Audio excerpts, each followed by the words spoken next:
আমি নাফিসা আক্তার অনন্যা এবং আমি সাইমা জাবিন ইলমা। তো আজকের আমাদের যে প্রজেক্টটা আছে সেই প্রজেক্টটা হলো জৈব প্রযুক্তি ব্যবহার করে মাটির নিচ থেকে সালফার উত্তোলন।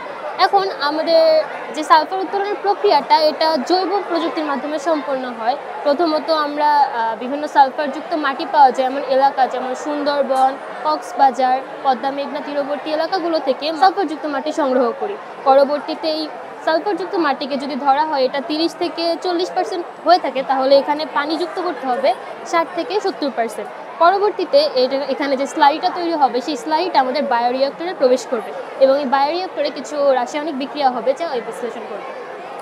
আর এখানে যে রাসায়নিক বিক্রিয়াটা হবে সেটার ফলে আমাদের এই যে বায়োরিঅ্যাক্টরের ভেতর সালফার ডাই অক্সাইড এবং হাইড্রোজেন সালফাইড নামক দুইটি যৌগ তৈরি হবে। আর এখানে আমাদের যে দেখতে পাচ্ছেন পিপি লেখা যে পাইপটা, এখানে আমাদের সালফার ডাই অক্সাইড প্রিপারেশন পদ্ধতির মাধ্যমে টক হয়ে এখানে আমাদের পিওর সালফার হিসেবে কালেক্ট হবে। আর তারপর আমরা যে হাইড্রোজেন সালফাইডের কথা বলেছিলাম সেটা আমাদের এয়ার পাম্পে জমা হবে। আর অতঃপর এই এয়ার পাম্প থেকে যে সালফার রিকভারি ইউনিট এটার মধ্যে দিয়ে আমাদের কালেক্টেড পিওর সালফারে রূপান্তরিত হবে। আর আমরা সকলেই তো জানি যে আমাদের সালফার দৈনন্দিন জীবনে কতটা জরুরি। যেমন কীটনাশক হিসেবে আমরা কৃষিক্ষেত্রে এটি ব্যবহার করে থাকি, ঠিক তেমনই বিভিন্ন রোগের চিকিৎসা কিংবা শিল্প প্রতিষ্ঠানে আমাদের সালফারের ব্যবহার রয়েছে। এরকমও বলা হয়ে থাকে যে বিশ্বের যে দেশ যত বেশি সালফিউরিক অ্যাসিড ব্যবহার করে থাকে সে দেশ তত বেশি উন্নত। আর সেই জায়গা থেকে দাঁড়িয়ে সালফিউরিক অ্যাসিড এটা কিন্তু আমাদের সালফার দ্বারাই তৈরি।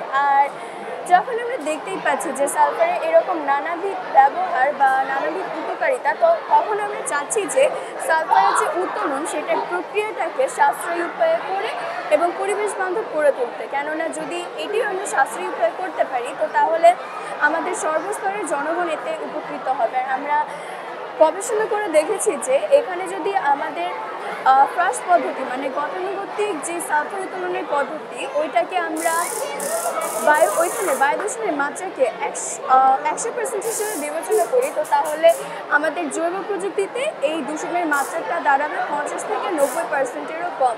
অর্থাৎ আমরা বুঝতেই পারছি যে এটি আমাদের জন্য কতটা উপকারী। ধন্যবাদ সকলকে।